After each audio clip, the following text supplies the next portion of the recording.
just that decision making process, dealing with the other drivers around you.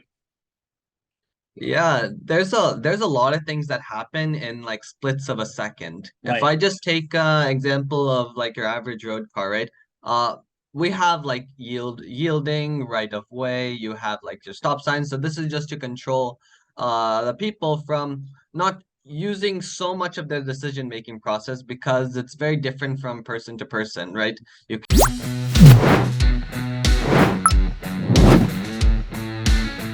Hi everyone, and welcome back to the SportIn Global Podcast. And today I'm here with Atharva. And Atharva, first of all, thanks for taking the time. And how's everything going these days? It's going pretty good. Lots of work that's going on. The new year just started, so a lot of opportunities that have come up. So gotta seize all of them while we can, don't we?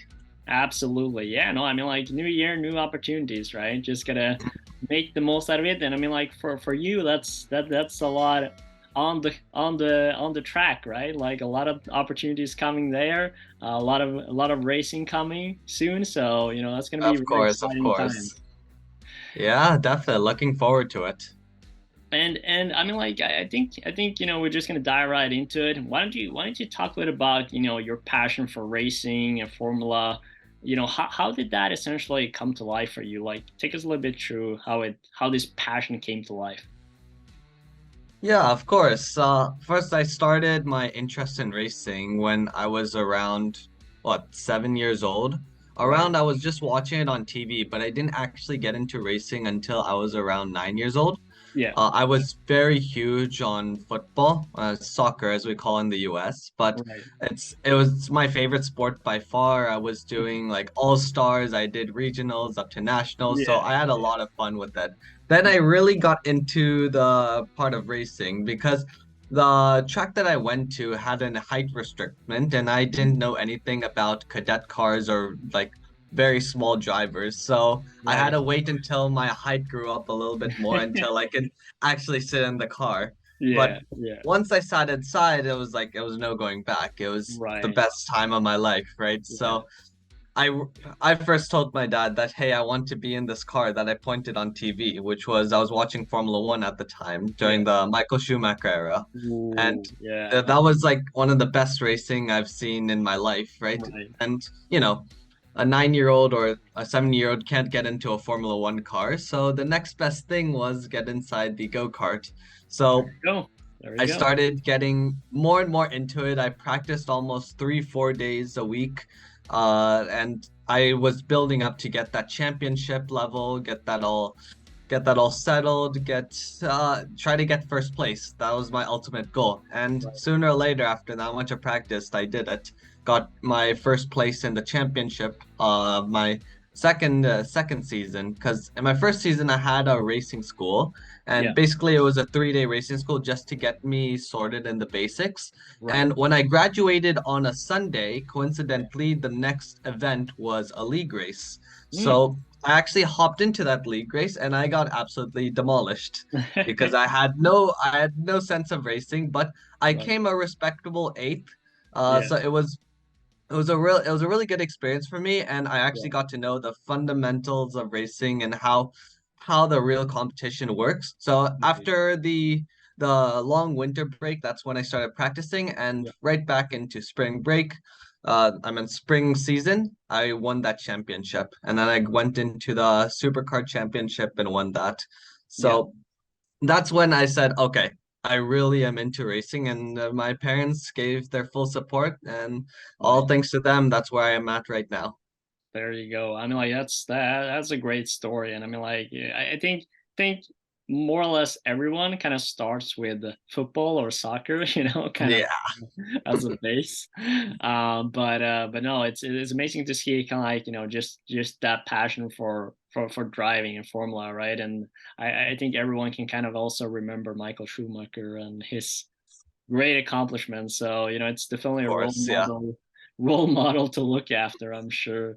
And absolutely, yeah. talk a little bit about just the journey, the process of becoming a Formula driver, right? Because obviously it's a bit maybe new, complicated for a lot of people. Talk a little bit about that that process from like obviously starting in go-karting, building your way up, and okay, now it's actually like you want to go formula, become a formula driver. Like what is the journey and process around that?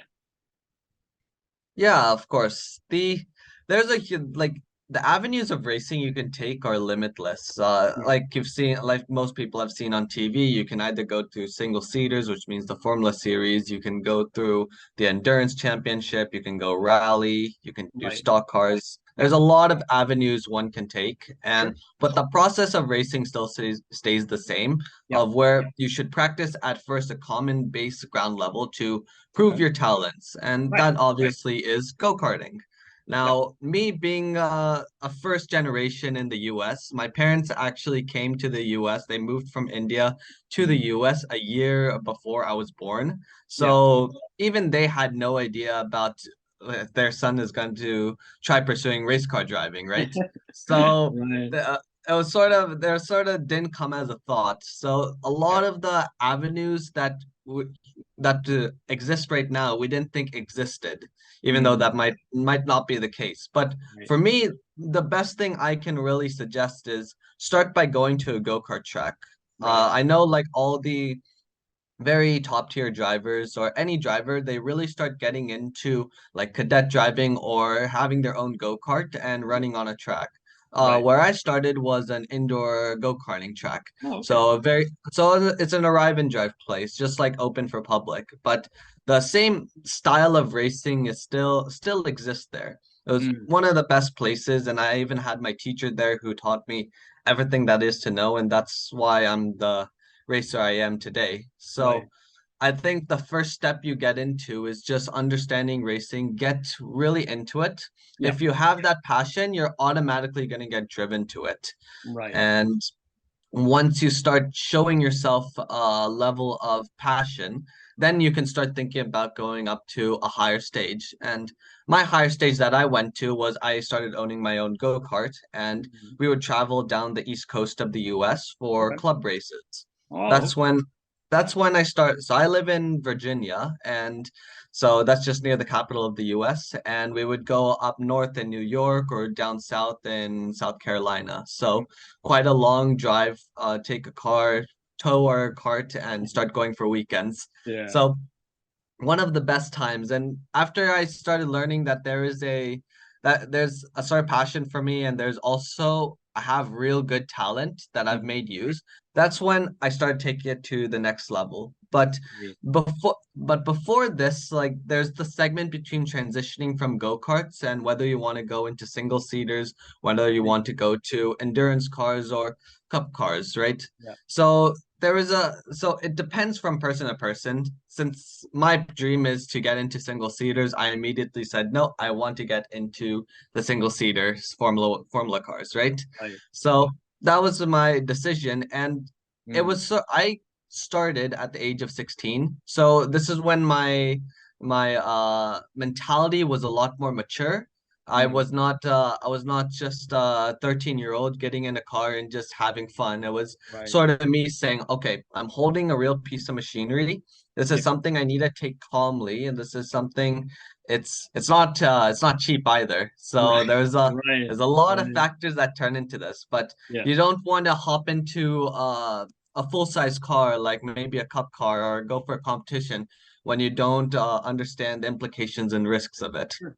Sure. Then then there's a lot of problems you can face. So I think the one part you can really start hopping and transitioning into the big cars, the single seaters, is when you start having that real maturity out of yourself Mm. and really get that gut feeling from inside saying, okay, I know I'm ready. Then Right. we can start going for that next stage. Yeah. Yeah, no, it makes total sense, and thanks for kind of I mean like explaining the different varieties of pathways, right? You can take Right. right Yeah. yourself, right? And I think that's really valid point. And you talk a little about the cost, but let's talk a little about obviously you mentioned in the beginning kind of like you got to learn the basics of racing and driving, but talk a little about what are some of the requirements and skills you need to become a professional formula driver? Like when you once you kind of like, okay, I'm gonna go this single seated pathway. Like, what are some of the skills and requirements you need to become a professional. Of course. I would say the number one thing right now is, well, when you're just starting off into getting into full-size cars, as I mentioned, is Right. still have a maturity. You should Mm, have that mental strength enough to know that I'm driving one of these cars. It's no joke, and I'm here to take this seriously. right. And the thing most people or most watchers of motorsport racers don't really understand too much is the amount of mental fatigue that you get Mm, throughout a race. It's right. incredibly high, even though it on paper it seems just turn a wheel when the turn goes left, right? It's not that Right. hard, but you're here fighting for hundreds of thousandths of a second, Yeah. and that sort of precision is like it's absolutely minute, and that's where the racing field's only split by like half a second if you get really good racing. So Mm, even a hundredth of a second matters. Now, right. when you start getting into the, let's take formula cars for example, the skill set that you really need to understand, right, is first you need to have like the mental strength to do it. As I said, you should Right. have physical strength because you're going to get a lot of G's on your Right. body, Yeah. especially the brakes. You need to brake for a very experienced driver. You need to brake at around I think 100 bar. I'm not sure because PSI, I know the exact amount, but you have to brake very hard if you want to slow the car down very effectively, right? Yeah. And the third thing is by experience, you need to have a very good understanding of downforce, Mm, understanding your aero, understanding the capabilities of your car. right. That's the limit, that sort of gut feeling that goes, okay, I can really push the car with more speed through this corner. Yeah. Now we have data analytics to really help a driver say, yeah, I think you can carry about 5 more kilometers through this corner. Right. Just how about you brake just a little bit later, keep the same braking pressure you can, keep the same duration, but just turn a little bit more. And it's just that skills that you really start to get into, but you have to be very understandable of there are so many different styles of racing, so many different styles of using the car to your advantage. So you need to be able to adapt to any sort of situation on that front. Right. So yeah, that's just there's a lot of skills if you want to just get into racing, right? But I would Right. say that like, and let's take Formula cars for example. The engines are no faster. Formula 4 cars, they're no faster than the cars that you drive on the road. It's it's not too much faster. It's just tuned for racing. Mm, The moment you understand that and you say, okay, it's not really a fast car, so I can really conceptually understand that, okay, through a corner, if I were to carry this amount of speed using the amount of downforce that's present to me, how much the car is asking for me, right. that's where the start of getting your fine line of skills start. Hmm. So Interesting. yeah, there's a lot of things that get into it, but it all comes down to gut feeling. The Right. moment you rely on your instincts, but also have a good head on your body and understand that, okay, I can intelligently maneuver through a corner, but I feel my heart is saying something else. I can at Right. least try it under a safe circumstance. Yeah, and I mean, like, it's like a balance, right? Because between like the technique and like the mental, right? Because I mean, like Mhm. at the end of the day, you're dealing with extremely heavy, technical, fast, cars and pathways, and not just only to add to like, okay, the vehicle itself, but you also have, the other players, right, or the other drivers, Correct. for that matter, right? So it's not just, okay, I have to kind of, obviously, okay, I have to take this turn, and I have to, the optimize, way to do the turns and the corners and the pathways, right? But then what if you have a, driver in front of you, behind you, like, are they trying to pass you, like, all this seems like a very, interesting, very fast kind of decision making process. Absolutely, Talk yeah. a little bit about, I guess, in a sense, those kind of, more on the decision making process in the race, because I mean, like, I think that's very as you know, like we kind of see this from the outside, right? So it's kind of, Mhm. oh yeah, it's, you have a car there, you have a front, you think it's like driving, right? But talk Right. about, just that decision making process, dealing with the other drivers around you, Yeah, there's a lot of things that happen in like splits of a second. If right? I just take example of like your average road car, right? Uh we have like yielding, right of way, you have like your stop signs. So this is just to control the people from not using so much of their decision making process because it's very different from person to person, right? You can't expect an 80-year-old driver to have the same decision making process as a 17-year-old, right? So that's why these things are in place. But in racing, everything is all fair game. It's down to who has the most reaction time, who has the most hand-eye coordination, Right. all these sort of things, right? Yep. The number one thing when you get, let's say there's a car in front of you, you do Right. have to have the understanding of like, okay, here I am in a slipstream that's a straight. There's like a couple hundred meters until the breaking point. So so then you just have to have a judgment while you're racing behind someone saying, okay, I'm about 2-3 meters behind the car. I bet I can take a very nice, I can overtake him in the next corner, but these Mhm. things have to be very fast. Right. Whether it's also on a turn, right? It's like, let's say an opportunity of overtaking comes like within a second. You have to have that mentality and that reaction time to say, okay, this is safe, I need to go for it. But Mhm. you should also not be convoluted by the judgment that, oh, what if he crashes into me? What if I mess up? You shouldn't have that second of doubt. So Mhm. there is in that split second, I would say like half a second, right? Or split second, you have to fight Mm. your judgment of Agree. pressuring you to not overtake, but also have the resolve to overtake. So you Right. have these two things layering on top of each other, but you have to have your like sort of justice system in your head and say, Right. no, I think this is a good pass. And then you go to your head, go to your hands, overtake, and stick that overtake. So a Right. lot of things that happen there. And you kind of just have to go for it, right? Yeah. Like you can't waste, like as you were saying, the kind of like that second doubt, or that second like, oh, is this really the way to go, right? And then at that point it's already too late, you kind of, okay, now it's the next turn. But I mean, like, I guess that happens too, in a sense.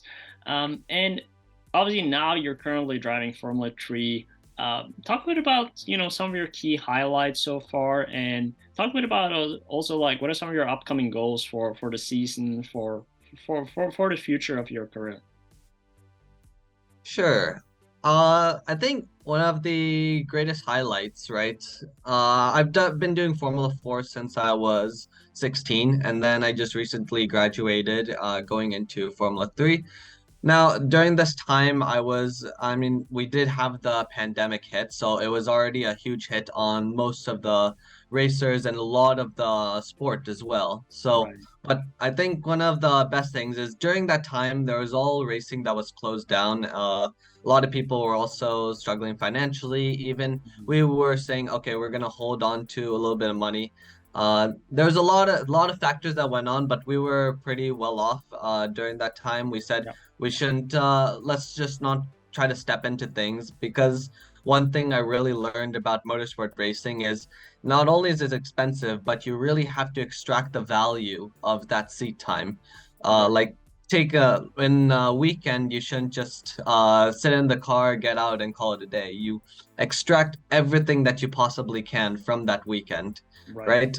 Right. So I think the biggest highlight for me is when I first debuted in my Formula 4 career, I actually went to a racing school where I drove Mustangs. So it was a six-speed Mustang that I just had to understand how full-size car works. That's what I Yeah. was recommended to do. So Sure. I did a Skip Barber class just at New Jersey, Yeah. and what I did is I navigated across the track, really understood the fundamentals of the car and the track. Right after the day I graduated on that third day, I had my Formula car ready for me, and I had a racing team who said we want to put you in the car and see how you do, right? So To date, this track in New Jersey called New Jersey Motorsports Park, definitely one of my favorite tracks that I've been to. And I sat in the car for the first time, and that was the first time when I started driving with instinct. It was really a sort of trance I was in through there, and I was really getting that car. It was just all through gut feeling. I'm just wrestling that car, but also being extremely smooth with it, and really understanding how the car feels, how I feel, and getting the best possible time. So I ended up getting the best time out of that session, Right. and it was definitely a huge confidence booster for me, Yeah. right? For Even sure. though uh, even though one time I spun just on track, no damage to that car on that side, but I Yeah. really started getting okay. Can I test the limits of this? And then I ended up spinning. So I Yeah. said, okay, now I understand. This is the Right. limit I have to not cross. Right. So that's the sort of like wow realization point, right? Yeah. Yeah. One of the second things is one thing I'll go to is I actually went to the UK and I drove the GB4 cars. So we have the US Formula 4 cars and then the GB4 cars, Okay. which so they're different makes, so it was something that I was not used to, but Right. that's when I was around in 18, 19 that I really got a firm understanding and really learned my weapon of adaptability. That Mm. like I can quickly adapt to any sort of setup that I can, and Right. that's where I really understood. Wow, I was given like completely different cars, and even in the UK, I was also given a completely different setup, and I said, wow, okay, I really got the best time just by adapting to these things. So it's like so then sooner or later it became a pattern. So I said, okay, now I really have to understand that yeah, I have an experience in racing. I'm definitely a fast person. And the next series I go to, that's when I have to use that weapon to my best ability. Right. But during that time, that's when COVID hit. So all the racing series were already closed. So my opportunity there was gone from that part. But now going into 2023, I have a lot of plans on that side. Just a few months ago, I went to Malaysia and I drove on the Formula One track there. Mm. But I drove the Southeast Asia Formula 4 cars. So again, a very different feel. So the Right. car was, I had to really reach out for the steering wheel. So it was a lot Mm. different than the GB4s, which are really close to your chest. So you use your Mm. forearms to really drive. And and the Southeast Asia cars, your hands are like literally out here, so you have to use your chest, a lot of it to really turn. So Right. when I sit in the car, I say, okay, I need to feel how the car is feeling. I said, wow, this is quite different, but I definitely understood it. I pushed myself to a limit, and I even had my time related, not related, compared to past Ferrari Driver Academy Mm. racers. Just 2 months ago, when I raced there, the Ferrari Driver Academy, with the same cars and the same track, they were able to get on the car and set some lap times. And I was within the top five of the competition of the Ferrari Driver Academy. But the track wasn't as good, but definitely I saw myself. Yeah, I have some room to improve, but I'm really happy that I'm here up to competition spec. Right. So so after that, that's when I got my hands really wet, ready for a racing series. So in 2023, I plan to either go into GB4. That would be a really good option. Either that or go for an Asian Formula 4 championship. Okay. One one thing that I really want to do as well, I'm doing Formula 4 because all of Formula 3 as well is it's expensive on that side, but Mm. you have a lot more value for your time and your dollar, right? Right. But Right. but one Formula 3 I really want to do and I'm looking forward to is the Formula 3 in India, which will happen in November. So me being Indian and but born in the US, it's really a sort of pride for me to say, okay, I can race in India in Formula 3 on tracks that I'm pretty familiar with. So Nice. that's something I'm very excited for. I And can but imagine. yeah, of course, through these things, I'm not doing anything between races. There's a lot of back-end things I'm working on, especially whether it is growing my YouTube channel, whether it is working on my career in motorsport engineering, or Mhm. whether it's really understanding well, about finance and the way the world works. So there's a lot of things that are really necessary for any growing person or Yeah, growing boy. So a lot of things I'm learning, and yeah, life will take me that way. that's awesome. Yeah, I mean, like, really, really nice segue to kind of like the next question here in terms of obviously, you've also been focusing, as you were saying, a lot on learning, just the mechanical side, like the more technical side, not necessarily, the driving side, but just understanding, the aerodynamics, the G's, the car, and the just being in that space, right? Like, talk a little about, you know, what has been some of your key lessons so far, and a little bit about how this kind of, I would say, like, the other perspective of the industry and what you're part of, like, have helped your career, so far on the track as well. Right. The one thing that I would really say is racing. One thing that I realized when I was in high school, or like when I realized at a young age, I said racing is not just the only thing that happens in the world. There's well, the life is so what I learned the hard way is life is so much more complex than that. Yeah. Me being a driver, not as like how should I say financially blessed as many of the other drivers. There's a lot of things for me to really learn that gives me the opportunity to really learn about the world and really understand that not everything is about sitting in a car and having a stable life with it and doing what you love, Right. right? The one thing I said is I'm very interested in the field of motorsports, and I truly believe that this is the path and career I want to take. Whether it's Mhm. I just need to be near a car. That was my requirement, but I would love to be the driver. Yeah. But what I told myself and what my parents told me is that education is extremely important, right? No matter what, the base requirement is you need a degree and you need to have a field of expertise. Yeah. And I completely agree with that. That's a very huge tradition when it comes to people in India. It's you need to get as educated as you can, and then you can really get into the hardships of life and the world, right? I said, okay, I'm in the US. I basically have the US is a place of limitless opportunity. So there's a lot of options for me to go to college, get what I want to learn. But ultimately, I said I want to get into learning about motorsport racing. Right. Right.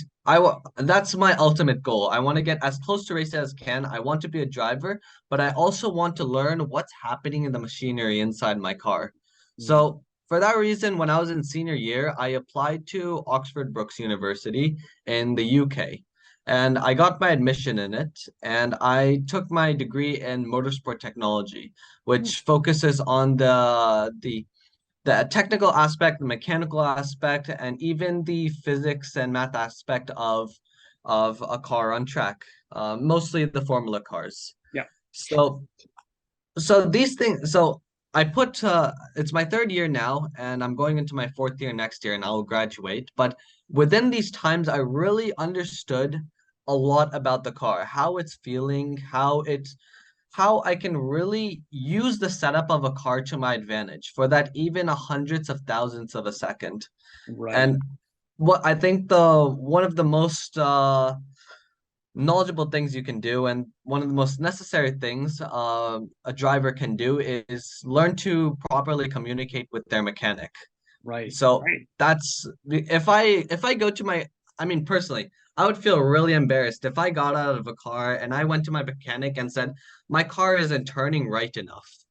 Mhm. I would feel really embarrassed if I said that. I would go, okay, so what can we do? And if he says, oh, we can maybe try to turn the camber, maybe we can maybe you can try to shift your driving technique to something else, and I would just sit there like, what is a camber? What's a driving technique? I don't want to do that. Right. So I Right. really said, okay, let's learn about what all I can do with a car. How can I optimize my setup? And even though I have less seat time than most of the other drivers on the grid, I'm going to use my weapon of adaptability and also my knowledge of setting the car how I want it to Right. my advantage and win the races.